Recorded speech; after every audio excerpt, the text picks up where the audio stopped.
ምዕራፍ 24 ከ1 እስከ 27 በሶስት ይከፈላል። ከምዕራፍ 24 ከ1 እስከ 9 ያለው ጠርጠሉስ የተባለው ጠበቃ ያቀረበው ኬዝ እናያለን። ሌላው ከ10 እስከ 21 የምናየው የጳውሎስ ሪስፖንድ ያደረገበትን ነገር ለፊሊክስ እናያለን። ከ22 እስከ 27 ያለው ግን ፊሊክስ ነገሩን እንዲያዘው ሆልድ አድርጎ እንዳስቀረው እናያለን። ግን ዛሬ እኔ ትኩረቴ ቁጥር 1 ላይ ብቻ ነው። በዚህ ውስጥ የተጠቀሱ ስሞች አሉ፣ ትንሽ ግር ያሰኙናል እና የተለያዩ ስሞች አሉ። እነዚህ ስሞች እንድትይዟቸውም ሳይሆን እንደው ሀሳቡ ግልጽ እንዲሆንልን እናገራለሁ። 9 ሰዎች አሉ። የመጀመሪያው ሐናንያ ይባላል፣ ሊቀ ካህን ነው። ሐናንያ ሊቀ ካህን ነው። ጠርጠሉስ የተባለው ደግሞ ጠበቃ ነው በምዕራፍ 24 ላይ። ሌላው ፊሊክስ ነው። ፊሊክስ የተባለው ደግሞ የቂሳሪያ አገረ ገዢ ነው። ቂሳሪያ የተባለች ቦታ በእስራኤል ውስጥ የምትገኝ የነ ቆርኔሌዎስ ሀገር ማለት ነው። ሌላው ፊልጦስ ነው። እሱ ደግሞ ከፊሊክስ በኋላ የነገሰ አገረ ገዢ ነው። ሌላው ሉሲዮስ የተባለ አለ፣ ሻለቃ ነው። ይሄ ወታደር ነው። ጳውሎስን ከኢየሩሳሌም ስደት ያስመለጠው ነው። ይሄ ሉሲዮስ የተባለው በሐዋርያት ሥራ 23 ላይ ከመቶ አለቃው 2ቱን ጠርቶ ወደ ቂሳሪያ ይሄዱ ዘንድ 200 ወታደሮችና 70 ፈረሶች 200 ባለ ጦር መሳሪያዎችን ከሌሊቱ በ3ኛው ሰዓት አዘጋጁ አላቸው ይላል እና ጳውሎስን ከኢየሩሳሌም ግርግር ያስመለጠው ነው። እንግዲህ እነዚህ ሁሉ የምታዩዋቸው ከሐዋርያት ሥራ ምዕራፍ 24 እስከ 26 ባለው ውስጥ ነው። ሌላው አግሪጳ ነው። አግሪጳ አይሁዳዊ ነው። በሐዋርያት ሥራ ምዕራፍ 12 1 ላይ የተጠቀሰው ያዕቆብን ያስገደለው የእሱ ልጅ ነው። አግሪጳ 2 እህቶች አሉት። አንደኛው በርኒቄም ትባላለች። በርኒቄም የምትባለው የአግሪጳ እህት ነች። ሌላው ዱሪሲላ የምትባለች። እቺ ዱሪሲላ የምትባለው የአግሪጳ እህት ነች፣ ግን የፊልኪስ የቂሳሪያ አገረ ገዢ ሚስቱ ነች። ለቂሳሪያው አገረ ገዢ ሚስቱ ነች፣ ለአግሪጳ እህቱ ነች። ሌላው ሐዋርያ ጳውሎስን ነው የምናየው። የዛሬው የስብከቴ ርዕስ the topic of my message ሃይማኖተኞች የገፉት እውነት ዛሬም አለ በዘመናችን። ሃይማኖተኛ ከሆናችሁ እውነትን ትገፋላችሁ። እውነት ክርስቶስ ነው። ክርስቶስን የገፉት ያሳደዱት፣ ለሮማውያን ወታደሮች አሳልፈው የሰጡት፣ እንዲገደል ደሙ በእኛ በልጆቻችን ይሁን ስቀለው አስወግደው ያሉት ሃይማኖተኞች ናቸው። ሃይማኖት ሪቹዋል ነው። ሰዎች በራሳቸው መንገድ እግዚአብሔር ጋር ሊደርሱት የሚሞክሩት ጥረት ነው። ዛት ሰልፍ ራይቸስነስ። ኢየሱስ ሃይማኖትን ኢንስቲትዩት ሊያደርግ አይደለም የመጣው፣ ላይፍን ሼር ሊያደርገን ነው። ህይወትን ሊሰጠንና ከአብ ጋር ሊያስታርቀን። እኛ ጠበኞች የነበርነው ከእግዚአብሔር ጋር የተበላሸው ንብረታችንን እንደገና ሪፎርም ሊያደርግ እንጂ የመጣው ኢየሱስ ሃይማኖት ሊመሰርት አልመጣም። ሃይማኖተኞች እውነት ገፊዎች ናቸው። ተመልከቱ፣ በዓለማችን ላይ ብዙ ሃይማኖቶች አሉ። የትኛውም ሃይማኖት ክርስቶስ ሜንሽን ከተደረገ ይቃወማል። ታውቃላችሁ፣ ኢቭን ክርስቲያን የተባሉ ክርስቲያን ነን የሚሉ አዘ ትራዲሽን ክርስቶስን ይቃወማል። ክርስቶስ ሜንሽን ከተደረገ መቃወም ይጀምራል። ለምን? ክርስቶስ የመጣው እኔ ህይወት እንዲሆንላችሁ እንዲበዛላችሁ እንጂ ሃይማኖት ኢንስቲትዩት ላደርግ መጣው አላለም። ኢየሱስ ህይወት ነው ሼር ሊያደርገን የመጣው። ህብረት ነው ከእግዚአብሔር ጋር የፈጠረልን። ከእግዚአብሔር ጋር ሪኮንሲሌሽን እርቅ ነው ያመጣው እንጂ ሃይማኖት ኢንስቲትዩት። ሃይማኖተኛ ስትሆኑ እውነትን መጋፋት ትጀምራላችሁ። ከሃይማኖተኝነት እግዚአብሔር ይጠብቃል። ሃይማኖተኝነት ሪቹዋል የሆነ ነገር እንድናደርግ እንጂ ሪሌሽንሺፕ አይፈጥርልንም ከእግዚአብሔር ጋር። እግዚአብሔር ከኛ ጋር ህብረት እንጂ ሪቹዋል የሆነ ነገር ጸሎታችን ሪቹዋል፣ ቸርች መሄዳችን ሪቹዋል፣ ሁሉ ነገር ድግግሞሽ እንዲሆን አይደለም። በሆነ ሰርክል ውስጥ መሽከርከር አይደለም እግዚአብሔር የሚፈልገው። እያንዳንዳችን ፐርሰናል ከጌታ ጋር ህብረት እንዲኖረን ነው። አባት ከልጅ ጋር፣ እናት ከልጅ ጋር ህብረት እንዳላት እኛም ከእግዚአብሔር ጋር ህብረት እንዲኖረን ነው። የእግዚአብሔር ቤተሰቦች ሆነን እንጂ እግዚአብሔር ድሮም በኤደን ገነት ህብረት ነበረው፣ አሁንም ህብረት ነው የሚፈልገው። ሪሊጅን ሊመሰርት አልመጣም። ምናልባት ሃይማኖት ሚኒንጉ ካልገባ ቀላል ምሳሌ ልስጣችሁ። ኤደን ገነት ውስጥ አዳምና ሔዋን ወዲያው እንደወደቁ ሃይማኖት ነው ኢንስቲትዩት ያደረጉት። ምንድነው? እርቃናቸው በራሳቸው ሲስተም ሊሸፍኑ ሞከሩ። ቅጠል ቆረጡና አገለደሙ ይላል። ያ ማለት ሪሊጅን ማለት ነው። ነውርን በራስ መንገድ መሸፈን። ነገ ፀሐይ ሲወጣ ሲጦልግ በሚረግፍ ቅጠል ራስን ለመሸፈን መሞከር ዛት ኢዝ ሪሊጅን። እግዚአብሔር ግን ምን አመጣ? ቁርበት አመጣና አለበሳቸው። እኛ ዛሬ ነውራችን የሚሸፈነው ራሱ እግዚአብሔር ፕሮቫይድ ባደረገው እንጂ እኛ ፕሮቫይድ ባደረግነው አይደለም። ያ ከሆነ ክርስቶስ ምን መምጣት አስፈለገው? ለመጣ ጾም የሚያጸድቀኝ ከሆነ ጸሎት የሚያጸድቀኝ ከሆነ መልካም ስራ የሚያጸድቀኝ ከሆነ ለምን ክርስቶስ እዚህ ምድር ላይ መምጣት አስፈለገው? እዛው ሆኖ አንጸድቅም ነበር? አያችሁ፣ ማንም ሰው እግዚአብሔርን ሳቲስፋይ ማድረግ ስላልቻለ ራሱ የሰጠንን ሕግ ራሱ ነው የፈጸመው። የሕግ ፍጻሜ ክርስቶስ ነው። ሕግ ሰጪው ክርስቶስ ነው። እግዚአብሔር ሕግ ሰጫችን ነው የሚለው እግዚአብሔር ቃል። ሕጉንም የፈጸመው ክርስቶስ ነው። ስለዚህ እኛ ምንድነው? እሱ በፈጸመው ስራ ውስጥ ገብተን እሱ በሰራው ስራ ውስጥ በጸጋ የዳንን። ከዳንን በኋላ ግን ያው ዛፍ ከተተከለ በኋላ ፍሬ እንደሚጠበቅበት ሁሉ እኛም ደግሞ የጽድቅ ፍሬዎች ይጠበቅብናል። ሌላ ለመጽደቅ የምንታገለው የምንወጣው ተራራ የምንሄደው ገዳም የምንሄደው ውጣ ውረድ የለም። ጸጋው በእምነት አድኗቸዋል። ይህም ከእናንተ አይደለም ይላል። ሰው በስራው አይጸድቅም። ስለዚህ ሪሊጅንን ክርስቶስ አጌንስት ነው የሚያደርገው። ሃይማኖተኞች ናቸው ክርስቶስን የሰቀሉት። በሃይማኖተኞች የተገፋ እውነት የሚል ነው ርዕሴ። ማቴዎስ 10:40 ላይ እንደዚህ ይላል፣ እናንተን የሚቀበል እኔን ይቀበላል፣ እኔንም የሚቀበል የላከኝን ይቀበላል። ነብይን በነብይ ስም የሚቀበል የነብይን ዋጋ ይወስዳል፣ ጻድቃንን በጻድቃን ስም የሚቀበል የጻድቁን ዋጋ ይወስዳል ይላል። ይሄ ማለት ምን ማለት ነው? እናንተን የሚቀበል አለ ጌታ ኢየሱስ የኔን ሜሴንጀሮች የኔን ልኡካኖች የኔን መልእክተኞች የሚቀበል እኔን ይቀበላል አለ ጌታ ኢየሱስ። እኔን መቀበል ደግሞ አብን መቀበል ነው አለ። ሉቃስ 10 ላይ እንደዚህ ይላል። ሉቃስ 10:16 ላይ የሚሰማችሁ እኔን ይሰማል፣ እናንተንም የጣለ እኔን ይጥላል፣ እኔን የጣለ የላከኝን ይጥላል። አያችሁ፣ የሚሰማችሁ እኔን ይሰማል፣ እናንተን የጣለ እኔን ይጥላል፣ እኔን የጣለ የላከኝን አብ ይጥላል። ስለዚህ አያችሁ ኮንሲኩዌንስ አለው ማለት ነው። እናንተን የሚቀበል እኔን ይቀበላል ሲል ምን ማለቱ ነው? እኔ ላኳችሁ ሜሴንጀር አድርጌ ሂድ ወደ ዓለም ወንጌልን ስበኩ አስተምሩ ያልኳችሁን የሚቀበል እኔን ይቀበላል። ነብይን በነብይ ስም ብትቀበሉ ነቢያቶች የእግዚአብሔር አገልጋዮች እንደሆኑ ሁሉ እናንተም የነብይ ዋጋ ታገኛላችሁ፣ እንደ ነቢያቶች የእግዚአብሔር አገልጋይ ትሆናላችሁ ማለት ነው። የሚቀበል የነብይ ሌላው ጻድቅን በጻድቅ ስም የሚቀበል የጻድቁን ዋጋ ይወስዳል ሲል ጻድቃኖች ተልከውላችሁ ብትቀበሏቸው እናንተም በክርስቶስ ኢየሱስ ጽድቅን ታገኛላችሁ ማለት ነው። ጳውሎስን ብትገፉት እግዚአብሔርን ገፋችሁት ማለት ነው። ጴጥሮስን ብትገፉት እግዚአብሔርን ገፋችሁት ማለት ነው። ለምን? ክርስቶስን ነው የገፋችሁት። ክርስቶስን የገፋ ደግሞ እግዚአብሔርን ገፋ ማለት ነው።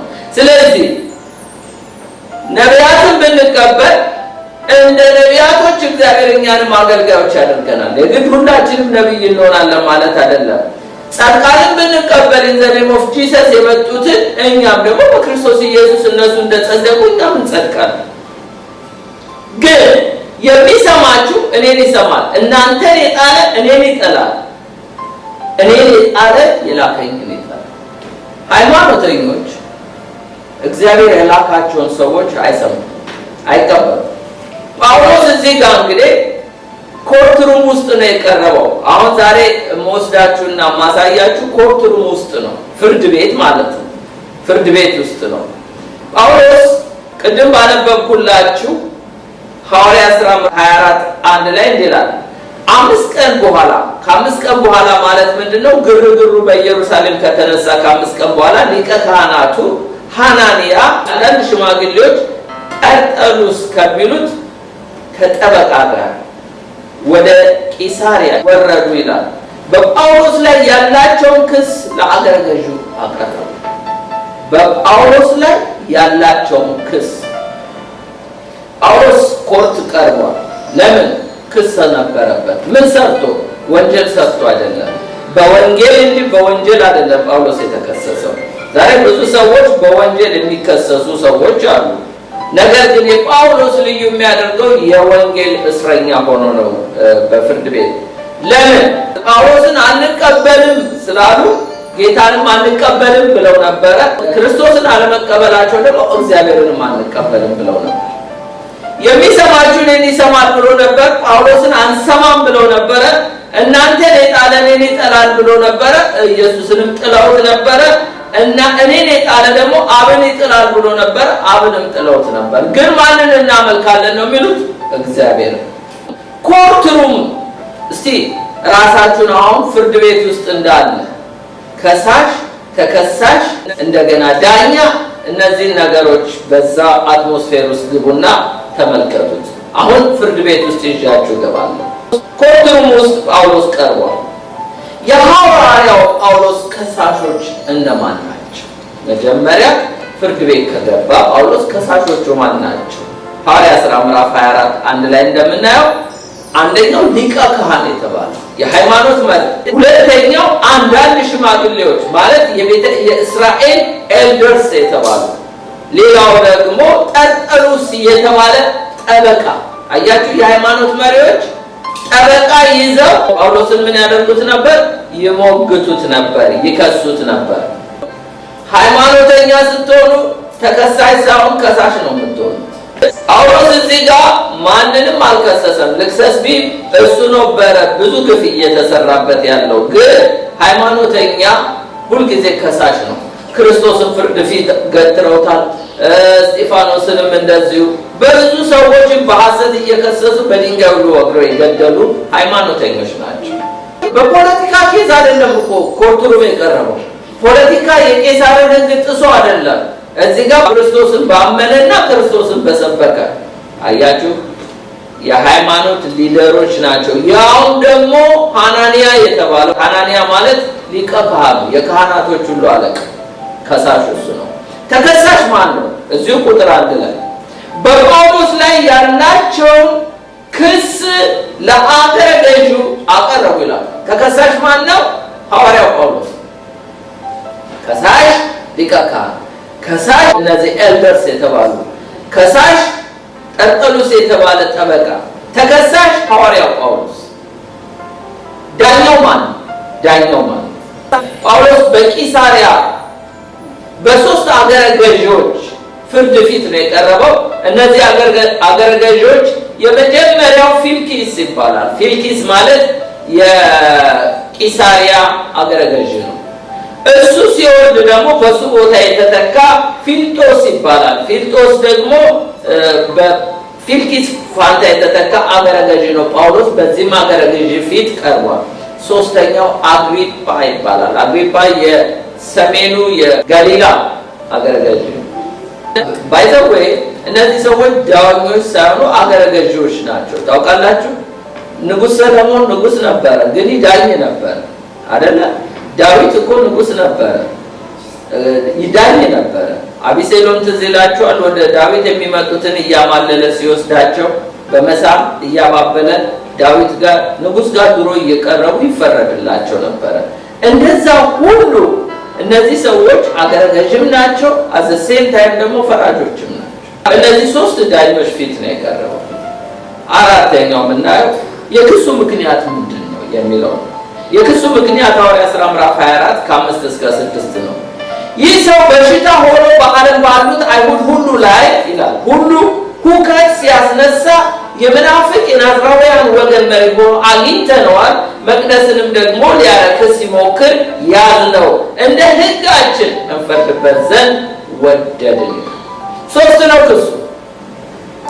አንደኛው በሽታ ሆኖብናል። ወገኖች ክርስቶስን ስትቀበሉ ለሃይማኖተኞች በሽታ ነው የምትሆኑት። የእግዚአብሔር ቃል ምን ይላል? ለሚጠፉት ይላል የሞት ሽታ ነን ይላል፣ ለሚድኑት ግን የሕይወት ሽታ ነን ይላል። ጳውሎስ ለማይድኑ ሰው በሽታው ሆኖባቸዋል። ለምን? የሞት ሽታ ሆኖባቸዋል። ለሚድኑት የሕይወት ሽታ። እዚህ ሰው ክርስቶስን እያመነ ክርስቶስን እየሰበካቸው ዳኑ እያለ የምስራች እየነገራቸው እንዴት ነው በሽታ የሚሆንባቸው? ለምን? ካሉበት ሃይማኖት መላቀቅ ስለማይፈልጉ። ክርስቶስን ስትከተሉ ሁሉን አታስደስቱ። ለአንዳንዶቹ በሽታ ነው የምትሆኑት፣ ለአንዳንዶቹ ደግሞ መድኃኒት ናቸው። ኢየሱስ ክርስቶስ የዓለም መድኃኒት ነው። እንዴት በሽታ ይሆናል? ሰው ሊፈውስ አይደለም ኢየሱስ የመጣው? እነ ጳውሎስ እኮ እጅ እየነኩ እንኳን አይደለም መፈወስ የሞተ ሰው አስነስተዋል። ብዙዎች አንካሶች ዘንደዋል፣ አይነ ስውሮች በርተዋል። እንዴት ነው በሽታ የሚሆን? በሽታ ሆነብናል። እግዚአብሔር እንግዲህ ሲልካችሁ አይዘር በሽታ ትሆናላችሁ ወይም ደግሞ ለሌላው መድኃኒት ነው የሚያደርጋችሁ። ሁሉ ሰው አይድኑም ይላል እግዚአብሔር ቃል። ወንጌልን ሁሉ ሰው ይሰማል፣ ግን የተሰሙት ሁሉ ይድናሉ ማለት አይደለም። ሁሉም ሰው ይድናል አይልም መጽሐፍ ቅዱስ። ሁሉም ሰው አይድንም። እግዚአብሔር ለተቀበሉ በስሙ ለሚያምኑ ለነሱ የእግዚአብሔር ልጆች የሆኑ ዘንድ ስልጣን ሰጣቸው ነው የሚለው። ስለዚህ በሽታ ሆነብን። ስለዚህ ለዚህ ነው ፍርድ ቤት ጳውሎስን የምንሞግተው አሉ። ሁለተኛ የመናፍቅ የናዝራውያን ወገን መሪ ሆኖ አገኘ ነው። መናፍቅ ማለት በግዕዝ ቋንቋ ነፊቅ ይባላል። ነፊቅ ማለት ፓርሻል ትሩዝ ማለት ነው፣ ግማሽ እውነት ማለት ነው። መናፍቅ ማለት ጳውሎስ እግዚአብሔርን ነው የሚያመልከው፣ ግን ለእኛ በእኛ መንገድ ስለማያመልክ ሐሰተኛ የሐሰተኞች ወገን ነው። ነፊቅ ማለት ፓርሻል ትሩዝ አለው። ግን ለጳውሎስ ደግሞ እሱ ደግሞ አይሁዶች እግዚአብሔርን ያመልካሉ፣ ግን ክርስቶስን ስለማይቀበሉ እነሱም ደግሞ ለሱ መናፍቅ ናቸው። እኛ መናፍቅ የምንላቸው እነሱም መናፍቅ ይሉናል፣ እኛም ደግሞ መናፍቅ እንላቸዋለን። ለምን? ፓርሻል ትሩዝ ነው።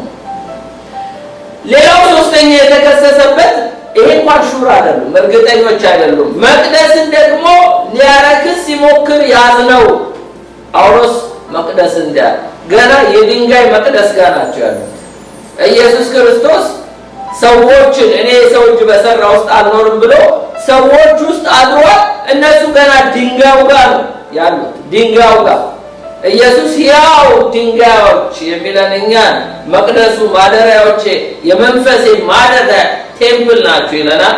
እነሱ ገና ለድንጋይ ቤት አረከሰ ይላል። ካፋቸው የሚወጣው እርግማን እኮ ይህ ነው አይባልም። እነሱ ቅዱስ ናቸው፣ ግን ጳውሎስ እርኩስ ነው። እሱ በክርስቶስ የተቀደሰ በክርስቶስ የተዋጀ የእግዚአብሔር መንፈስ ማደሪያ እሱ። እነሱ ግን ኢየሱስ ራሱ አለ እኮ እናንተ ከአባታችሁ ከዲያብሎስ ናችሁ ብሏቸዋል እኮ። ለምን ልትገሉኝ ትፈልጋላችሁ? ዲያብሎስ ከጥንት ነፍሰ ገዳይ ነበር አለ። ኦኬ አለፍኩት። ይሄንንም አምስተኛው የአይሁድ ጠበቃ ማን ነው? ጠርጠሉስ ነው። አይሁዶች ጠበቃ ይዘው የሚሟገቱ የነበረው ጠርጠሉስ የሚባል ጠበቃ ይዘው ነበር የሚሞግቱት በእነዚህ ሶስት ክሶች። አንደኛ እንዳልኳችሁ ቤተ መቅደሱን ሊያረክስ ነው፣ ሌላው መናፍቅ ነው፣ ሌላው በሽታ ሆነብን ብለው ነው የከሰሱት። እና ጠርጠሉስ ነው ይሄንን ጥብቅና ይዞ ይሟገት የነበረው። የጳውሎስ ጠበቃ ማን ነው? የጳውሎስ ጠበቃን ለማግኘት ማርቆስ 13:11 ላይ ታገኙታላችሁ። ማርቆስ 13:11 ላይ እንዲላል ሲጎትቷችሁ እና አሳልፈው ሲሰጧችሁ ምን እንድትናገሩ አስቀድማችሁ አትጨነቁ ብሏል ጌታ ኢየሱስ። ዳሩ ግን በዚህ ሰዓት የሚሰጣችሁን ተናገሩ፣ የሚናገረው መንፈስ ቅዱስ ነው እንጂ እናንተ አይደላችሁም። አያችሁ፣ እናንተ ሲጎትቷችሁ ሲያሰቃዩአችሁ ፍርድ ቤት ወይም ሸንጎ ይዟችሁ ሲቀርቡ ምን እናገራለሁ ብላችሁ አታስቡ፣ አትጨነቁ። የሚናገረው የእግዚአብሔር መንፈስ ስለሆነ ጠበቃ አያስፈልጋችሁም ብሎ ኢየሱስ ክርስቶስ ስለተናገረ ጳውሎስ ጠበቃ ይዞ አልቆመም። እነሱ ብዙዎች ናቸው፣ በዛ ላይ ደግሞ የሃይማኖት መሪዎች ናቸው። እንደገናም ሊቀ ካህኑ አለ። ከነሱ ቆራተርነት አልፎ ደግሞ ሌላ ጠበቃ ይዘው ነው ይሄንን ሰው በሐሰት የሚከሱት። የሚገርማችሁ ግን ጳውሎስ ብቻውን ቆሞ የእግዚአብሔር መንፈስ በሱ ይናገር ነው። ሲጎትቷችሁ አሳልፈው ሲሰጧችሁ ምን እንናገራለን ብላችሁ አትጨነቁ፣ ዳሩ ግን በዛይ ሰዓት የሚሰጣችሁ ተናገሩ። አያችሁ፣ ወንጌል ሰብኩ ስትሄዱ ወይም ስትከሰሱ መርበትበት አያስፈልግም። ምክንያቱም መጸለይ ብቻ ነው። ጸልያችሁ ከዛ ነው ደግሞ ማን ነው የሚናገረው? እናንተ አይደላችሁ። የእግዚአብሔር መንፈስ በእናንተ ይናገራል። ወደ ሰባተኛው አለፍኩ። ፍርድ ቤቱ የት ነበረ? ኮርት ሩሙ የት ነበረ? ቂሳሪያ። ቂሳሪያ በክርስቶስ ዘመን በእስራኤል ሀገር ሮማውያን የሀገር አስተዳዳሪ ዋና መቀመጫ ነበረ። ኢየሩሳሌምን የሚገዙ ይሁዳን የሚገዙ አገረ ገዢዎቹ የሚኖሩበት ፓላስ የሚኖረው ቂሳሪያ ውስጥ ነበረ። ፓላሳቸው መኖሪያቸው ግን እነሱ የሚያስተዳድሩት ይሁዳን ነበረ እና ቂሳሪያ ማለት የነዚህ የሮማ ልዑካን ማለት ሮማውያን ቄሳር ሮም ውስጥ ተቀምጦ ዓለምን ይገዛ ነበር ኢምፓየር ሆኖ። ስለዚህ ኢምፓየር ሆኖ ሲገዛ በይሁዳ የሾመው አለ። ቂሳሪያ አብዛኛውን ጊዜ የሀገር አስተዳዳሪዎች እዛ የሚኖሩባት ነው። ወንጌላዊ ፊልጶስ ለኢትዮጵያው ጀንደረባ ሐዋርያት ሥራ ምዕራፍ 8 ላይ ወንጌል ሰብኮ ከዛ ሄዶ የኖረበት ሀገር ቂሳሪያ ነው። ሌላው ቆርኔሌዎስ ጴጥሮስ ተልኮ ሄደው ለቆርኔሌዎስ ወንጌል የሰበከው ቂሳሪያ ውስጥ ነው። የቆርኔሌዎስ አገር ነው፣ መኖሪያ ነው። እዛ ነው ፍርድ ቤቱ የነበረው፣ ይሁዳ ውስጥ አይደለም። ኦኬ፣ ስምንተኛው ጳውሎስ ለምን ያህል ጊዜ በቂሳሪያ እስር ቤት ታሰረ? ለ2 ዓመት። ላንብብላችሁ ሐዋርያት ሥራ ምዕራፍ 24-27 ላይ 2 ዓመት ከሞላ በኋላ ጶርቆሪዮስ ፊልጦስ በፊልኪስ ፈንታ ተተካ ይላል። ፊልኪስም አይሁድን ደስ ያሰኝ ዘንድ ወዶ ጳውሎስን እንደታሰረ ተወው ይላል። ፊልኪስ አስተዳደር በሚገዛበት ለ2 ዓመት ያህል በዛ ታስሮ ነበረ። ማን? ጳውሎስ። ፊልኪስ ስልጣኑን ለቆ በሱ ፋንታ ደግሞ ፊልጦስ ሲተካ ለ2 ዓመት እዛው እንደታሰረ ጳውሎስን ትቶት ለሌላ ሀገረ ገዥ ትቶት ሄደ። ኦኬ፣ መቼም ኮርትሩም ስትቀርቡ በጠበቃም ብትሞገቱ አንዳንድ ኢንጀስቲስ የሆነ ነገር ሲደረግ ይግባኝ ይባላል አይደለ? ጳውሎስ ይግባኝ ብሏል። በዚህ ቦታ የት ነው ይግባኝ ያለው ጳውሎስ? ሃየር ኮርቱ ወይም ደግሞ ከፍተኛው ፍርድ ቤት የት ነውና ነው ይግባኝ ያለው? ሐዋርያት ሥራ ምዕራፍ 25 ከቁጥር 9 ጀምሬ ያነበዋለሁ። ፊልጦስ ግን አይሁድን ደስ ያሰኝ ዘንድ ወዶ ጳውሎስን ወደ ኢየሩሳሌም ወጥተህ ስለዚህ ነገር እዚያው በፊቴ ትፋረድ ዘንድ ትወዳለህን ብሎ መለሰለት። ፊልኪስ ስልጣኑን ለቀቀ። አሁን ፊልጦስ መግዛት ጀመረ። ፊልጦስን ምን አሉት እነዚህ አይሁዶች? ጳውሎስ ኢየሩሳሌም መጥቶ ፍርድ ቤት ይቅረብና እዛ ቂሳሪያ ሳይሆን እዚህ ቅረብና ይሟገተናል። አያችሁ፣ በመንገድ ላይ አልብተው ሊገሉት ስለፈለጉ እንጂ ለፍርድ ቤት አይደለም። ትፋረዳለህ ያለው ፊልጦስ እፋረድበት ዘንድ የሚገባኝ በቄሳር ፍርድ ወንበር ፊት ቆሜያለሁ። አንተው ደግሞ ፈጽመ እንደምታውቀው አይሁድንም ምንም አልበደልኩም። እንግዲህ በድዬ ወይም ሞት የሚገባውን ነገር አድርጌ እንደሆነ ከሞት ልዳን አልልም። እነዚህ የሚከሱኝ ክስ ከንቱ እንደሆነ ግን ለነርሱ አሳልፎ ይሰጠኝ ዘንድ ማንም አይችልም። ለምንድን ነው ጳውሎስ የሚለው? ሮማዊ ዜግነት ስላለው። የሮማዊ ዜግነት ያለውን ሰው ኢንጀስቲስ በሆነ ሁኔታ መፍረድ አይቻልም። እነዚህ ሰዎች ምንም የሮማ አገልጋዮች ቢሆኑ ጳውሎስ ግን ዜግነት ስላለው እኔ ማንም ለነዚህ ሰው አሳልፎ አይሰጠኝም አለና ከዛ በመቀጠል እንደዚህ አለ፣ ማንም አይችልም፣ ወደ ቄሳር ይግባኝ ብያለዋል። አያችሁ፣ ጳውሎስ ወደ ቄሳር ይግባኝ አለ ማለት ሮም ውስጥ ሄጄ እፋረዳለሁ፣ ማንም ሰው እኔን እዚህ እስር ቤት ውስጥ አይጥለኝም ማለት።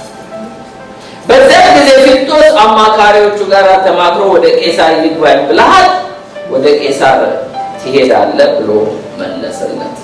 ወደ ቄሳር ይግባኝ ስላለ ወደ ቄሳር ሊሄድ ተወሰነ። ምዕራፍ 26 ጀምራችሁ 27 እና 28 ብታዩት የሮም ጉዞን ነው የምናየው። ሮም ላይ ጳውሎስ እንዴት ለፍርድ እንደሄደ አስሮ በሰንሰለት እንደሄደ እናያለን። እሱን ወደፊት እናያለን። ኤኒዌይ ጳውሎስ ይግባኝ ብሎ እንዳለ ነው። ጳውሎስ በእነዚህ በሶስቱ ዳኛዎች ፊት ቀርቦ የተናገረውን መልእክቶች ዛሬ አልናገርበትም። ኔክስት ወቅት በሚቀጥሉ ሳምንታት እናገራለሁ።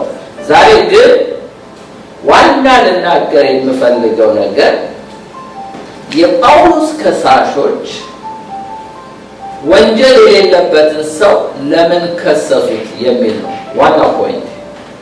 በዚህ ላይ 10 ፖይንት ነው የምናገረው። የጳውሎስ ከሳሾች ወንጀል የሌለበትን ሰው ለምን ከሰሱት? ጳውሎስ እንግዲህ ታየ፣ ምንም ወንጀል የሰራ የለም፣ ምንም የፖለቲካ ኬዝም የለው። ለምን ከሰሱት? ሐዋርያት ሥራ ምዕራፍ 26 ከ31 እስከ 32 ወንጀል እንደሌለበት ኮንፈርም የሚያደርግልን ጥቅስ ነው። ፈቀቅ ብለው እርስ በርሳቸው ይህ ሰው እንኳን ለሞት ለእስራት የሚገባ ምንም ነገር አላደረገም ብለው ተነጋገሩ። አግሪጳም ፊልጦስን ይህ ሰው እኮ ወደ ቄሳር ይግባኝ ባይል ይፈታ ዘንድ ይቻል ነበር አለ። ይህ ሰው እኮ ወንጀል አልሰራም፣ እንኳን አይደለም ሊገደል ይቅርና ጳውሎስ ሊታሰርም አይገባውም። ለምን? ምንም ወንጀል የለበትም ማለት። ዳኞቹ እንግዲህ ፊልኪስን መረመረው፣ ፊልጦስን መረመረው፣ አግሪጳን መረመረው። በእነዚህ 3 አገረ ገዢ ስር አለፈ። ግን ሲታይ አንድም ፖለቲካል ኬዝ የለውም። አንድም የሮማን ቄሳር የሚቃወምበት ነገር የለም። አንድም በደል አልተገኘበትም። የሚገርማችሁ ግን እንኳን ሊፈረድበት ሞት ቀርቶ ሊታሰር አይገባውም። እሱ ግን ይግባኝ ስላለ መብቱ መከበር ስላለበት ሮም ሄዶ ኬዙ መታየት አለበት። ስለዚህ ለቄሳር ይግባኝ ብሏል እና ስለዚህ ወደ ከፍተኛ ፍርድ ቤት ተላልፏል እና ነገሩ እኛ መወሰን አንችልም። እሱ ይግባኝ ብሏል እንጂ መፈታት ነበረበት። ታዲያ ምንም ወንጀል ከሌለበት በእነዚህ ዳኞች ውስጥ አልፎ ለምንድነው ጳውሎስን እነዚህ የሃይማኖት መሪዎች የከሰሱት? እነዚህን 10 ፖይንቶች አሳይቻችሁ እጨርሳለሁ። አንደኛ ያለ እውቀት የሚቀኑ ስለሆኑ እነዚህ የአይሁድ መሪዎች ወይም ደግሞ ሐናንያን በሉ እነዚህ ደግሞ ኤልደርስ የተባሉ ሽማግሌዎቹ ለምንድነው ጳውሎስን የከሰሱት ቢባል ቅናት አላቸው ስለ እግዚአብሔር፣ ግን እውቀት የሌለው ቅናት። ሮሜ 10:1-2 ወንድሞች ሆይ የልቤ በጎ ፈቃድ ስለ እስራኤል ወደ እግዚአብሔር ልመናዬ እንዲድኑ ነው። በእውቀት አይቅኑ እንጂ ለእግዚአብሔር እንዲቀኑ እመሰክርላቸዋለሁ አለ ጳውሎስ። እነዚህ ሰዎች እኮ ይቀናሉ፣ ለእግዚአብሔር ቅናት አላቸው፣ ፓሽን አላቸው። ነገር ግን እውቀት የሌለው ቅናት። ለዚህ ነው ሰው የሚገሉት፣ ለዚህ ነው ሰው የሚያሳድዱት፣ ለዚህ ነው ሰው የሚያስሩት። ለምን? እውቀት የለውም ቅናታቸው። ኢግኖራንት ናቸው ማለት ነው። ወገኖች እውቀት ከሌለው ቅናት እግዚአብሔር ይጠብቃል። ፓሽንም ቢኖር በእውቀት መሆን አለበት። እንደ እግዚአብሔር ቃል የምንቀና፣ የምንጸልይ፣ የምናስተምር፣ የምናገለግል እንደው ለእግዚአብሔር ነው ተቆርቆርኩ ብትሉ እንኳን እንደ እግዚአብሔር ቃል መሆን አለበት። ከእግዚአብሔር ቃል ውጭ በራሳችሁ ኢሞሽን ከሆነ ኮንሲኩዌንስ አለው፣ ኔጌቲቭ ኮንሲኩዌንስ። አንደኛ በሰዎች ላይ ጉዳት ታመጣላችሁ፣ ሁለተኛ በራሳችንም ላይ ነው። ቢላን ተመልከቱት፣ ጥቅም አለ የለው? እሳት ተመልከቱት፣ ጥቅም አለ የለው? እስቲ አላግባብ ተጠቀሙበት። እሳትም ማጥፊ ነው፣ ቢላም ማጥፊ ነው። ስለዚህ በአግባብ ቅናታችን ለእግዚአብሔር መሆን አለበት እና አንዱ እነዚህን ሃይማኖተኞች እንዲቀሩ ያደረጋቸው፣ እንዲቆጡ ያደረጋቸው ምንድን ነው ቢባል እውቀት የሌለው ቅናት። ሁለተኛው ፖይንት ለምንድን ነው እነዚህ የሃይማኖት መሪዎች ጳውሎስን ወንጀል የሌለውን ሰው የከሰሱት ቢባል ጸረ ክርስቶስ ናቸው ወይም አንታይ ክራይስት ወይም ጸረ ስላሴ ናቸው። እንዴ እንዴት ጸረ ሥላሴ? አዎ አይሁዶች አዎ እንዴት የኢየሱስን አምላክነት አይቀበሉም? ስለ መንፈስ ቅዱስ ፈሪሳውያን ያምናሉ፣ ትንሣኤ ሙታን ያምናሉ፣ እግዚአብሔር አብን ያምናሉ፣ ግን ኢየሱስን አምላክ አይደለም ይላሉ። አምላክ አይደለም ካሉ ሥላሴን አያምኑም ማለት ነው። ጸረ ክርስቶሶች ናቸው። ዮሐንስ ወንጌል 10:30 እስከ 31 እንዲህ ይላል፣ እኔና አብ አንድ ነን አለ ኢየሱስ ክርስቶስ። እኔም አብም አንድ ነን፣ እኩል ነን ማለት ነው። አይሁድን ሊወግሩት ደግሞ ድንጋይ ያነሱ ይላል። ኢየሱስም ከአባቴ ብዙ መልካም ሥራ አሳየዋችሁ፣ ከእነርሱ ስለማናቸው ሥራ ትወግሩኛላችሁ ብሎ መለሰላቸው። አይሁድም ስለ መልካም ሥራ አንወግርህም፣ ስለ ስድብ አንተ ሰው ሆነ ስትሆን ራስን አምላክ ስለማድረግህ ነው እንጂ ብለው መለሱለት። ስለዚህ ኢየሱስ ክርስቶስ አምላክ አይደለም ብለው የሚያምኑ ናቸው። አይገርማችሁም? የኢየሱስን ዲቪኒቲ አንድ ሰው ካላመነ አንደኛ ጸረ ክርስቶስ ነው፣ ሁለተኛ ጸረ ሥላሴ። ሥላሴ ማለት እግዚአብሔር አብ፣ ጋድ ዘ ፋዘር፣ ጋድ ዘ ሰን፣ እንደገና ጋድ ዘ ሆሊ ጎስት፣ ሁሉም እግዚአብሔር አንድም ሶስትም እንደሆነ የሚያምን ነው። እነዚህ ግን አያምኑ፣ አይሁዶች አያምኑ። ስለዚህ ጸረ ክርስቶሶች ስለሆኑ ናቸው የተቃወሙ። ለምን? ኢየሱስን በአምላክነቱ አይቀበሉትም በፍጹም። እስቲል አይሁዶች ጋር ሄዳችሁ ብትመለከቱ እስቲል መሲህ ይጠብቃሉ። ታውቃላችሁ ክርስቶስ እኛ ሰከንድ ካሚንግ ኦፍ ክራይስትን ነው የምንጠብቀው፣ እነሱ ግን ዘ ፈርስት ካሚንግ ኦፍ ክራይስት ገና ይመጣል ብለው ነው የሚጠብቁት። ስለዚህ ነው ስለሚጠብቁም አንታይ ክራይስት ወደፊት መጥቶ የሚያስታቸው። አያችሁ እኔ ነኝ ክርስቶስ ብሎ ያስታቸዋል። ስለዚህ እስቲል ኢየሱስ ክርስቶስ ይመጣል መሲህ ብለው ይጠብቃሉ። እኛ ግን the second coming of Christ ነው የምንጠብቀው። ለምንድን ነው ጳውሎስ ንጹህ ሰው ሆኖ ሳለ የሚከሱት ብንል በእግዚአብሔር የተሻረን አገልግሎት ናፋቂዎች ናቸው። እግዚአብሔር የሻረውን አገልግሎት ይቀጥል የሚሉ ናቸው። ምን ማለት ነው? እንመልከተው እስኪ። ሁለተኛ ቆሮንቶስ 3:7 እስከ 9 ዳሩ ግን የእስራኤል ልጆች ስለዚህ ሥራ የተሻረው ስለፊቱ ክብር የሙሴ ፊት ትኩር ብለው መመልከት እስኪሳናቸው ድረስ ያለ ፊደል በድንጋይ ላይ የተቀረጸ የሞት አገልግሎት በክብር ከሆነ የመንፈስ አገልግሎት እንዴት ይልቅ በክብር አይሆንም? የኩነኔ አገልግሎት ክብር ከሆነ ይልቅ የጽድቅ አገልግሎት በክብር አብዝቶ ይበልጣል ይላል። ዳሩ ግን የእስራኤል ልጆች ስለዚህ ስለተሻረው ይላል። ስለተሻረው ምንድን ነው የተሻረው? የሙሴ አገልግሎት የፊደል አገልግሎት ነው። ፊደል ደግሞ ይገላል።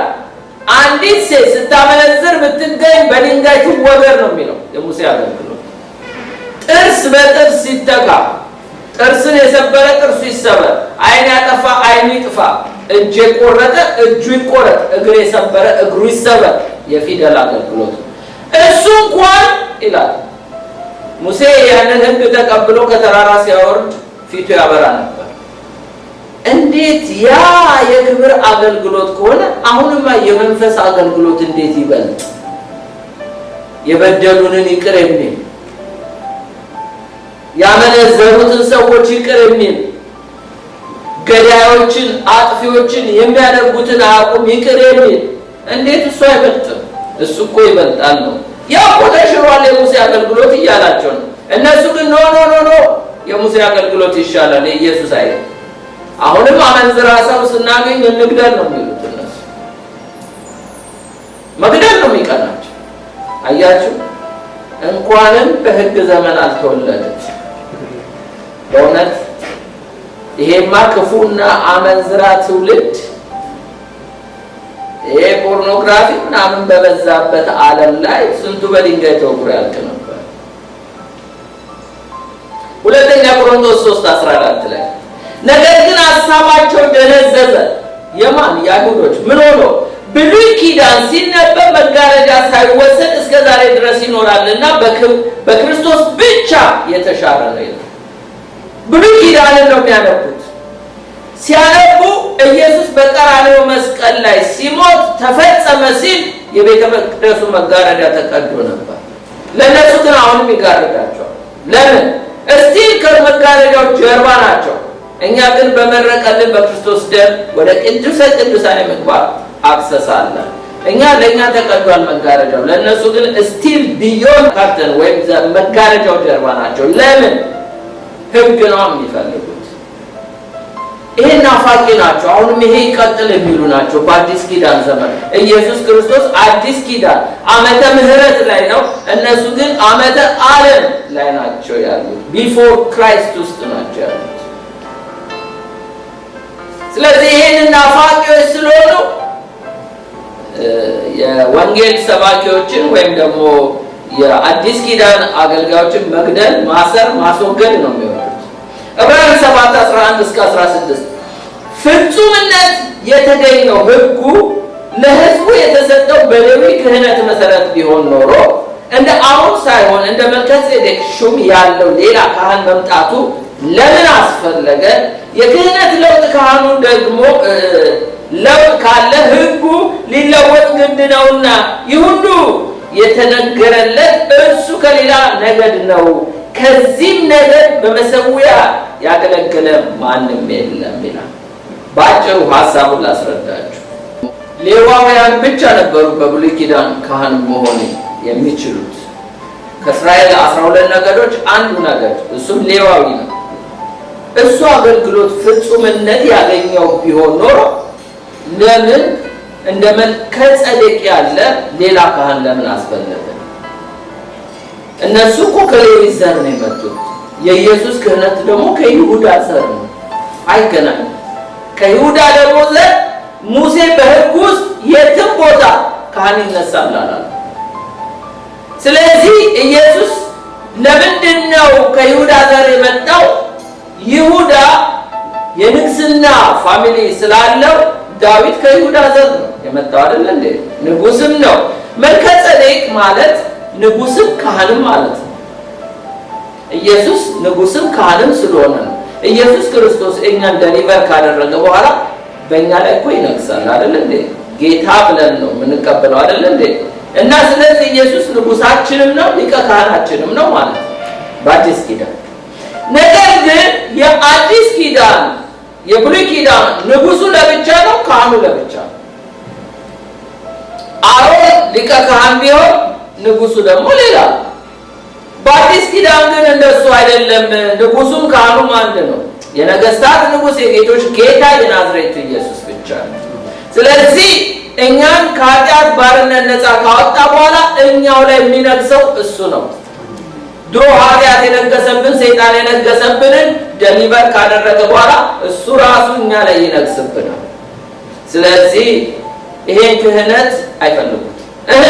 የሙሴ የአሮን ኧረ ተው ይላቸዋል ዕብራውያን ጸሐፊ። ኢየሱስ እኮ ከሙሴ ይበልጣል፣ ከአሮን ይበልጣል፣ ከመላእክት እኮ ይበልጣል ይላቸዋል። ኖ ኖ ኖ ኖ ሙሴ ለኛ ይበልጣል ይላል። ይሄ ናፋቂዎች ናቸው። ለዚህ ነው ብሉይ ኪዳንን እንዲነካባቸው ያወጡ። ዛሬም እኮ አሉ በዘመናችን ብሉይንም አዲስ ኪዳኑንም ደበላልቀው የሚያመልኩ በሀገራችንም አሉ እኮ አይደለ እንዴ? አሁን እኮ ታቦት አለ አይደለ እንዴ? የታቦት አገልግሎት እኮ ተሽሮ፣ እነዚህ ሰዎች ግን ይቀጥል የሚሉ ናቸው። ሌላ አራተኛው ፖይንት እርግማንን በራሳቸው ላይ ጠሪዎች ስለሆኑ ነው። እነዚህ ሰዎች ከርስን በራሳቸው ላይ ጠሪዎች ስለሆኑ ነው ጳውሎስን የሚሞግቱት። ጳውሎስ የምስራች ወንጌል ነው ይዞላቸው የመጣው። ጳውሎስ ከእግዚአብሔር ጋር ታረቁ ነው ያላቸው። ጳውሎስ የፈውስ አገልግሎት ነበረ ይዞላቸው ከእግዚአብሔር ዘንድ ተልኮ የመጣው። ጳውሎስን የሚቀበል ጌታ ኢየሱስን ይቀበላል፣ ጌታ ኢየሱስን የሚቀበል አብን ይቀበላል። እነሱ ግን እርግማንን የሚሹ ናቸው። እንዴት? አንደኛ ቆሮንቶስ 16:22 ላይ ጌታ ኢየሱስ ክርስቶስን የማይወድ ቢኖር የተረገመ ይሁን ይላል። ጌታ ኢየሱስን የሚጠላ ሁሉ እርጉም ይሁን ይላል የእግዚአብሔር ቃል። እነዚህ ሰዎች ጌታን ጠሉ ማለት እርግማን በላያቸው ላይ ያወጁ። ዛሬም አሉ እኮ የኢየሱስ ስም ሲጠራ የሚያንገሸግሻቸውም አሉ፣ ለምን ተጠራም የሚሉ አሉ። ዛራቸው የሚነሳባቸውም አሉ። የብዙ ሰዎች ስም ይጠራሉ። ቅዱሳን በሉ መልአክም በሉ፣ ግን ኢየሱስ ሲባል እንደሆነ ነገር ያደርጋቸዋል። ለምን? የጌታን ስም ወይም ጌታን የሚጠላ የተረገመ ይሁን ይላል። ወገኖቼ እኛ እኮ በእግዚአብሔር ተመርጠን እግዚአብሔር ረድቶን በጸጋው አድኖን እንጂ እኛም እኮ ዋን ኦፍ ዘም ከነሱ እንዳንዱ ነበርን አይደል እንዴ? ሌላው እርግማን ጠሪዎች ናቸው ማለት ማቴዎስ 27:25 ላይ እንዲላል ሕዝቡ ሁሉ መልሰው ደሙ በእኛና በልጆቻችን ላይ ይሁን አሉ። በዚህ ጊዜ በርባንን ፈታላቸው፣ ኢየሱስን ግን ገርፎ ሊሰቅል አሳልፎ ሰጠ። አያችሁ፣ እርግማን በራሳቸው ላይ ይሄን ሰው ከምትፈታው ደሙ በእኛና በልጆቻችን ይሆናል። አይገርማችሁም? እርግማን በራሳቸው ላይ ሲጠሩ ሆነባቸው እኮ አይሁዶች ሮማውያኖች በ70 ዓመተ ምህረት መጥተው እንዳለ ነው ያጠፏቸው። እስካሁን ቤተ መቅደሳቸው አልተሰራም። ኢየሱስ ካረገ በ70ኛው ዓመት ሮማውያኖች መጥተው አጠፉባቸው። ጌታም ትንቢት ተናግሯል። ማቴዎስ 24 ላይ ድንጋይ በድንጋይ ላይ ይሆናል ብሏቸው ነበር፣ ሆነላቸው። የሚገርማችሁ ደግሞ ሂትለር ተነሳ። ሂትለር ተነስቶ ደግሞ የኦሽዊት ሚስጥር የሚል መጽሐፍን አንብባችሁ ከሆነ አላውቅም፣ 6 ሚሊዮን አይሁድ በጋዝ እያቃጠለ በተለያየ ስቃይ እያሰቃየ አጠፋቸው። ለምን? ደሙ በእኛና በልጆቻችን ይሁን፣ ኢየሱስን ስቀል። እርግማን በራሳቸው። እነዚህ ሰዎች ወንጌል የሚሰብካቸው ነው፣ የምስራች የሚነግራቸው ነው። ኢየሱስ ሰላም ሊሰጣቸው፣ ሕይወት ሊሰጣቸው፣ እረፍት ሊሰጣቸው ነበር የመጣው። አሳልፎ ለኢየሩሳሌም አለቀሰላት። አንድ ጊዜ ሆሳዕና እየተባለ በአህያ ውርንጭላ ሲሄዱ እሱ ያለቅስላት ነበር። ለምን? ኢየሩሳሌም ነገድ እንዴት ዲስትራክት እንደምትሆን እያየ ዶሮ ጫጩቶቿን እንደምሰበስብ ልሰበስባችሁ መጣሁ፣ እናንተ ግን እምቢ አላችሁ። ቤታችሁ የተፈታ ይሆናል አላቸው። የተፈቱ ሆኑ። በዓለም ላይ ተበትነው በ1948 ነው አይሁዶች መሰብሰብ የጀመሩት አይደለ? በዓለም ላይ ተበትነው እስራኤል የምትባል ገጿ ጠፍቶ ነበር። ለምን? በእኛ ላይ ደሙ ይሁን ብለው። እርግማንም በራሳቸው ክርስቶስን እኮ ቢቀበሉ ዶሮ ጫጩቶቿን እንደምሰበስብ ሊሰበስባቸው ነበር የመጡት። ግን አለ ጌታ ኢየሱስ ሳያዩኝ የሚያምኑ ብፁዓን ናቸው አለ። ብዙ አሕዛቦች ዳኑ፣ በእነሱ ላይ ድንዛዜ ሆነ። አምስተኛው እውርን የሚመሩ እውር መሪዎች ስለሆኑ ነው። ታውቃላችሁ ለምንድን ነው ጳውሎስን ሊቀ ካህን ሆኖ የሃይማኖት ኤልደርስ እነዚህ ናቸው ሽማግሌዎች ሆነው ጳውሎስን የሚሞግቱት? እውር ናቸው፣ ግን የእውር መሪዎች ናቸው። የሚመሩትም ሕዝብ እውር፣ እነሱም እውሮች ናቸው። ማቴዎስ 15:14 ላይ ተዋቸው አለ ጌታ ኢየሱስ። እውሮችን የሚመሩ እውሮች ናቸው። እውርም ቢመራው ሁለቱም ወደ ጉድጓድ ይወድቃሉ። ዛሬም እኮ ብዙ የእውር መሪ የሃይማኖት መሪዎች አሉ፣ ራሳቸው እውሮች ናቸው። ህዝቡን ደግሞ ወደ ገደል ይዘው የሚገቡ አሉ እኮ። በሀገራችንም አሉ፣ በዚህም ሀገር አሉ። እነዚህ የሪሊጅን ሊደርስ ይባላሉ። ራሳቸው የትን ብትጠይቋቸው ከሞት በኋላ ወዴት ነው የምትሄዱት ብትሏቸው አያውቁም። ራሳቸው ጨለማ ውስጥ ነው ያሉት። የሚመሯቸውንም ህዝብ በጨለማ ነው። እውርም ቢመራው ታይቶ ገደል እንዳለ ኢየሱስ። እነዚህ ሰዎች እነ ጳውሎስ እኮ ኢየሱስ በደማስቆ መንገድ ላይ አይኖቻቸውን ከፍቶላቸው የልቦናቸው አይን በርቶ ነው እኮ ኑ ወደ ብርሃን የሚሉት አይደል እንዴ? ጳውሎስም እኮ አንድ ወቅት የእውሮች መሪ ነበር። የእውር መሪ ሲሆን ስንቶቹን ይገድል ያስር የነበረ ሰው ነው። ግን አይኑን ጌታ በደማስቆ መንገድ ላይ ተገልጦ አይኑን ከፈተለት። በመጀመሪያ ታውቃላችሁ ህዝብን ከመምራት ህዝብን ከማስተዳደር ወይም ደግሞ ሰዎችን ከማገልገል በፊት አይናችን ሊበራ ሊከፈት ይገባዋል። አሜን። ስድስተኛ እነዚህ ሰዎች ለምንድን ነው ጳውሎስን የሚሞግቱት? ለምንድን ነው ቢባል እነሱ በሽታ ሆነብን ነው የሚሉት። እነሱ መናፍቅ ነው የሚሉት አይደለ እንደ ጳውሎስን። እነሱ ቤተ መቅደስ አረከሰ ነው የሚሉት። አይደለም። እነሱ የሚሉት ትክክለኛ ማንነታቸው ነው በእግዚአብሔር ቃል የምናየው። ቄሳር ይግዛን ኢየሱስ ከሚገዛን የሚሉ ናቸው። ቄሳር የኛ ገዢ፣ የኛ ንጉስ፣ የነገስታት ንጉሳችን ቄሳር ነው ክርስቶስ አይደለም የሚሉ ናቸው። ዮሐንስ ወንጌል ምዕራፍ 19 ከ14 እስከ 15 እንደዚህ ይላል። ለፋሲካ የማዘጋጀት ቀን ነበረ። 6 ሰዓት የሚያህል ነበረ። አይሁድ ነው ንጉሳችሁ አላቸው። ማን? ጲላጦስ። እነርሱ ግን አስወግደው ስቀለው እያሉ ጮሁ። ጲላጦስም ንጉሳችሁን ልስቀለው ብሎ ጠየቃቸው። የካህናት አለቆች እነ ቀያፋ ማለት ነው ምን አሉ? ከቄሳር በቀር ሌላ ንጉስ የለንም ብለው መለሱ። አያችሁ፣ እግዚአብሔር ግን የላከልን ንጉስ ማንን ነበር? የናዝሬቱ ኢየሱስን። እኛ ከቄሳር በቀር ንጉስ የለንም።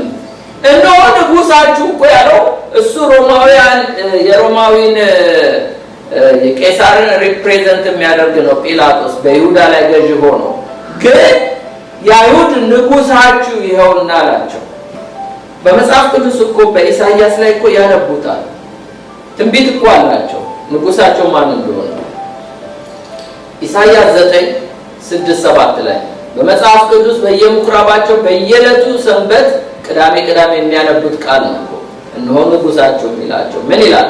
ኢሳይያስ 9:6-7 ሕፃን ተወልዶልናል፣ ወንድ ልጅም ተሰጥቶናል፣ አለቅነት በጫንቃው ላይ ይሆናል። ስሙ ድንቅ መካር፣ ኃያል አምላክ፣ የዘላለም አባት፣ የሰላም አለቃ ተብሎ ይጠራል። ከዛሬ ጀምሮ እስከ ዘላለም ድረስ በፍርድ በጽድቅ ያጸናው ይደግፈው ዘንድ በዳዊት ዙፋን እና በመንግስቱ ላይ አለቅነቱ ይበዛል። ለሰላሙ ፍጻሜ የለውም። የእግዚአብሔር ቅናት ይህን ያደርጋል ተብሎ ስለማን ነው የተነገረው? ስለ ኢየሱስ ነው። ይሄን ቃል እኮ ኤቭሪ ሰንዴይ ሳተርዴይ እኮ ያነበንቡታል።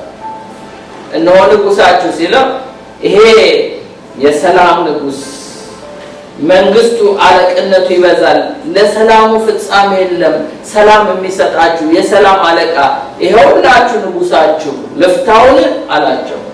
ኖ ማን ነው ንጉሳችሁ? እኛ ከቄሳር በቀር ንጉስ የለንም። የቄሳርን አገዛዝ ላሳያችሁ። ዳንኤል ምዕራፍ 7 ከ3-7 ዳንኤል ምዕራፍ 7 ላይ 4 ታላላቅ አውሬ ከባህር ወጡ፣ እያንዳንዲቱም ልዩ ነበረች ይላል። ዳንኤል በራእይ የተመለከተው ነው። በመጀመሪያይቱ አንበሳ ትመስል ነበር፣ የንስር ክንፍ ነበራት፣ ክንፎቿም ከእርሷ ጋር እስኪነቀሉ ድረስ አይ ነበረ። ከምድርም ከፍ ተደረገች፣ እንደ ሰው በሁለት እግሯ እንድትቆም ተደረገ፣ የሰውም ልብ ተሰጣት ይላል። ይሄ የባቢሎን ንጉስ ነው። በዓለም ላይ ኢምፓየር ሆኖ የመጀመሪያው ዓለምን የገዛ በአንበሳ የተመሰለው በዳንኤል ምዕራፍ 2 ላይ ደግሞ በወርቅ ተመስሎ ነው። ለምንድን ነው ለናቡከደነጾር በወርቅ በብር በነሐስ አሳየው?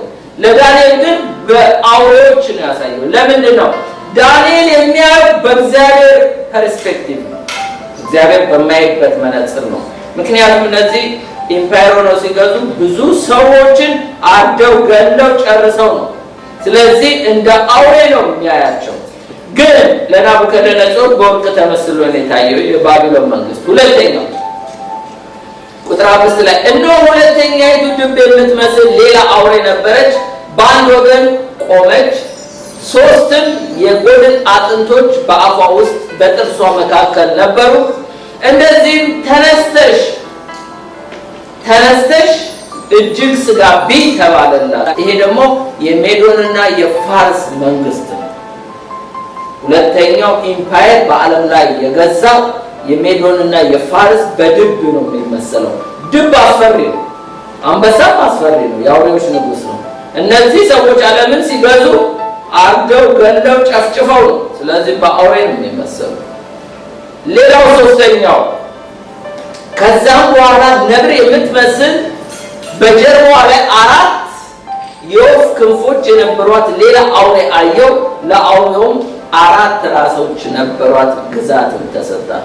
ይሄ አሌክሳንደር ዘ ግሬት በዓለም ላይ ሲገዛ ነው። ይሄ 4ቱ ክንፎችና 4 ራስ የሚለው እሱ ከሞተ በኋላ 4 ጄኔራሎች ናቸው በዓለም ላይ የገዙት እና የአሌክሳንደር ዘ ግሬት በዓለም ላይ እንዴት አድርጎ ብዙዎቹን ጨፍጭፎ እንደገዛ የሚያሳይ የሮማን አገዛዝ ላሳያቸው። ቄሳር ይግዛን ያሉት ምን እንደሚመስል ቁጥር 7 ላይ ከዛም በኋላ በሌሊት ራእይ አየሁ፣ እነሆ የምታስፈራ የምታስደነግጥ እጅግም የበረታች ታላቅ የብረት ጥርሶች የነበሯት 4ተኛይቱ አውሬ ነበረች። ትበላና ታደቅ ነበረ፣ የቀረውንም በእግሯ ትረግጠው ነበረ። ከሷም በፊት ከነበሩ አውሬ ሁሉ የተለየች ነበረች፣ 10 ቀንዶች ነበሯት ይላል። ሮም ኢምፓየር ዓለምን እንደዚህ አድርጎ ነበረ የሚገዛው። በኋላ ላይ ግን ምን አደረገ?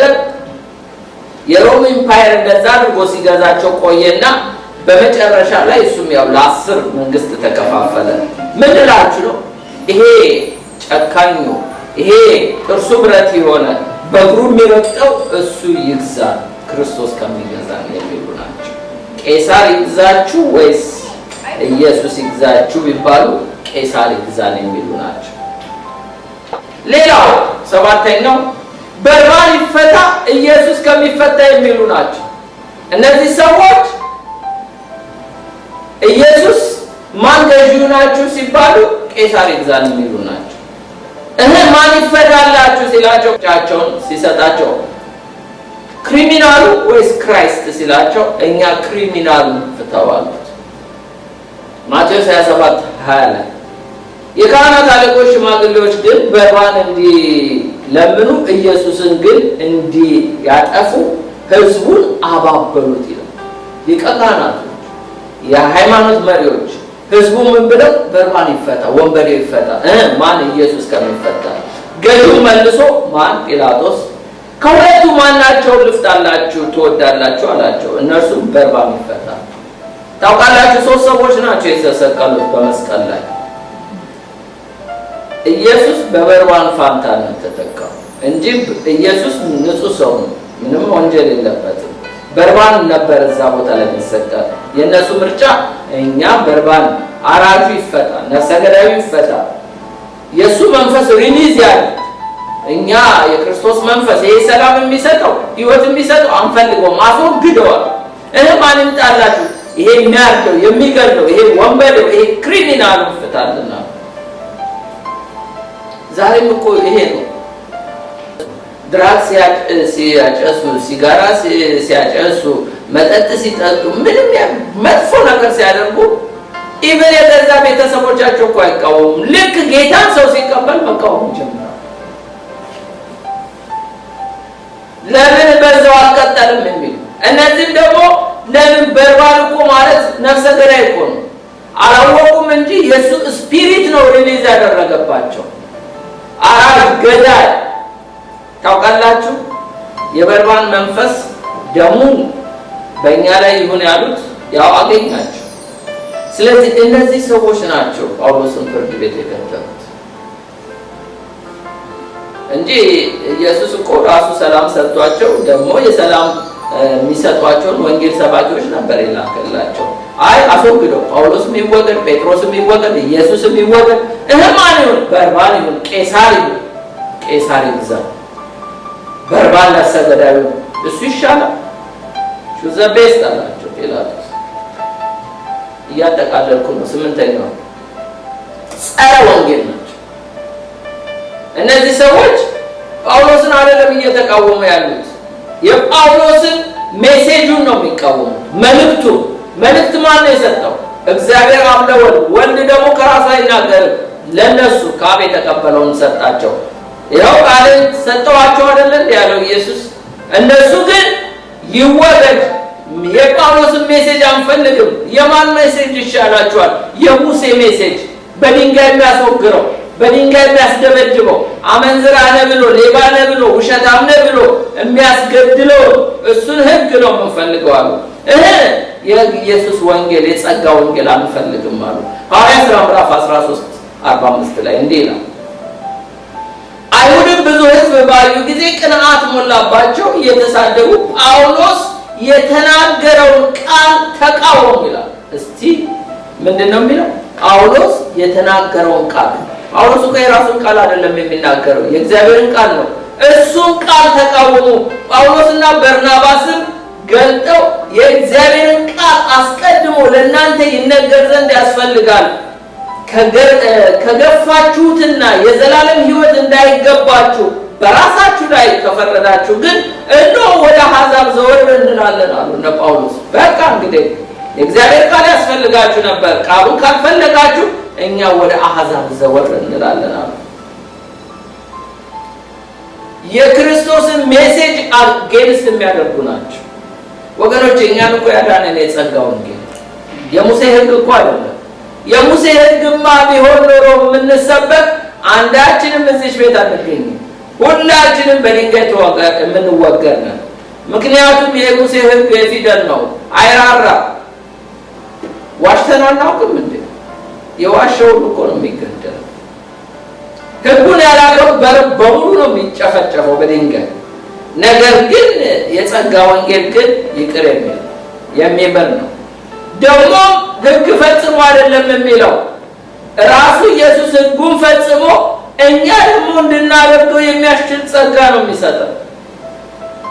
እነዚህ ግን ሜሴጅ አገኝስት አደረጉ። 9ኛው ጸረ ወንጌላዊ ናቸው። ሜሴንጀሩን ነው ደግሞ የሚቃወሙት። ሜሴጁን ብቻ እኮ አይደለም የክርስቶስን ሜሴንጀር ገትረው እኮ ኮርት ሩም ያቆሙት እኮ ጳውሎስ የክርስቶስ ሜሴንጀር ነው አይደለ እንዴ? ጳውሎስ እኮ እኛ የክርስቶስ አምባሳደር ነን ይላል።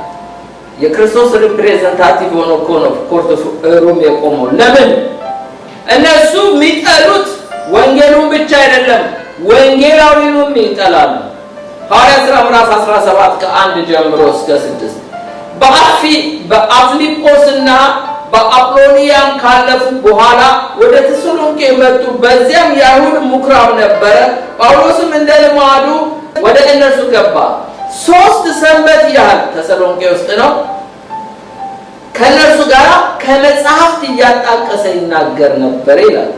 ሲተረጉምም ክርስቶስ መከራ እንዲቀበል ከሙታን እንዲነሳ ይገባው ዘንድ እያስረዳ ይህ እኔ የምሰብክላችሁ ኢየሱስ ክርስቶስ ነው ይል ነበረ። ከእነርሱም አንዳንዶቹ ተረድተው ከሚያመልኩት ከግሪክ ብዙዎቹ ከከበሩትም ሴቶች ጥቂቶች ያይደሉ ከጳውሎስና ከሲላስ ጋር ተባበሩ። አይሁድ ግን ቀንተው ይላል ከሥራ ፈቶች ክፉዎችን አመጡ። ሕዝቡንም ሰብስበው ከተማዋን አወቁ። አይገርማችሁ? እነ ጳውሎስን አሁን ማሳደድ ጀመሩ። ለምን? ቀን ጳውሎስ ወንጌል የሰበካቸው ብዙ የግሪክ ሰዎች ወደ ክርስቶስ ሲጨመሩ ጊዜ ቅናት ሞላባቸው። አሁን ደግሞ ሜሴጁን ብቻ አይደለም ሜሴንጀሩንም ማሳደድ ጀመሩ። የመጨረሻ እንላችሁና ጨርሳለሁ። ታዲያ ጳውሎስን ኮርትሩም ይዘውት የቀረቡት እነዚህ ሰዎች አንዴ ኢየሩሳሌም ቂሳሪያ መጥተው ይፋረዱ ይካሰሱ ነበር። ደግሞ ወደ ኢየሩሳሌም ይምጣ ይላሉ። እውነት ጀስቲስ ፈላጊዎች ናቸው? አይደለም። ጀስቲስ ፈላጊዎች አይደሉም። ምን ይላል እግዚአብሔር ቃል? አድብተው ሊገሉት ስለሚፈልጉ ነው። አያችሁ? ፍርድ ቤት እኮ መቅረባቸው እንዲፈረድ ጀስቲስ ፈላጊዎች አይደሉም። በእውነት ፍርድ ይፈረድልን ብለው አይደለም። ጳውሎስ ወደ ፍርድ ቤት ሲሄድ በመንገድ ጠልፈው ሊገሉት። ሐዋርያት ሥራ ምዕራፍ 23 ላይ ቁጥር 14 ላይ የጳውሎስ እህት ልጅ ደባቸውን በሰማ ጊዜ መጥቶ ወደ ሰፈሩ ገባና ለጳውሎስ ነገረው። ጳውሎስም ከመቶ አለቃው አንዱን ጠርቶ ይህ ብላቴና ወደ ሻለቃው የሚያወራለት ነገር አለው አለው። እርሱም አይሁድ ስለ ጳውሎስ ከፊት ይልቅ አጥብቀው እንደምትመረምር መስለን ነገ ወደ ሸንጎ ታወርደው ዘንድ ሊለምኑ ተስማምተዋል። እንግዲህ አንተ በእጅ አትበላቸው፣ እስኪገሉት ድረስ እንዳይበሉ እንዳይጠጡ ተማምለዋል። አያችሁ? ጳውሎስን ሊገሉት ፍርድ ቤት ይምጣ ብለን የእህቱ ልጅ አዳነ። ሰማ። ልጅ ነው ብለው አላስተዋሉም። እሱ ልጅ ነው ብለው እሱ ግን የጳውሎስ ነገር የቆረቆረው ነበር። የእህቱ ልጅ ስለሆነ ሮጦ ሄዶ ለጳውሎስ ነገር ጳውሎስ ለመቶ አለቃው ለሻለቃ ነገር ሊገሉት ነው እንደ ፍርድ ቤት ይመርመር የሚሉ ይሄ ሻለቃ ምን አደረገ? ወዲያው በ7 ፈረሰኞች በ200 ወታደሮች አድርጎ ወደ ቂሳሪያ እዛ ቂሳሪያ ፈራጁ እና ፊልኪስ ያሉበት ዳኞች ያሉበት ጋር አስመነ። በኋላ ሁለተኛው ንጉስ ሲነግስ ምን አለ? እሱም ደግሞ በነገሰ ጊዜ 25:1 ላይ እንዲላል ፊልጦስም ወደ አውራጃ ገባ። ከ3 ቀን በኋላ ከቂሳሪያ ኢየሩሳሌም ወጣ። የካህናት አለቆች የአይሁድ መሪዎች ፊቱ ቀርበው ጳውሎስን ከከሰሱት ጳውሎስን መንገድ ላይ አድፍጠው ሊገሉት ስለፈለጉ አሁን ደግሞ ወደ ኢየሩሳሌም ጀስቲስ ፈላጊዎች አይደሉም እነዚህ ሰዎች። በፍርድ አይደለም የሚመሩት በመግደል ብቻ የሚያምኑ ናቸው። ጨርሻለሁ። ጌታ ይባርካችሁ። እንግዲህ ቀንና ሌሊት በአምላካችን ፊት የሚከሳቸው የወንድሞቻችን ከሳሽ ተጥሏል ነው የሚለው የእግዚአብሔር ቃል። ስለዚህ ወገኖቼ እውነትን የሚቃወሙ ሃይማኖተኞች ናቸው። እግዚአብሔር እውነትን ከሚቃወም ሃይማኖተኛ ከመሆን ይጠብቃል። ክርስቶስ ሕይወት እንዲሆንላችሁ እንዲበዛላችሁ መጣው ብሏል። አሁንም ሕይወት ይብዛልን።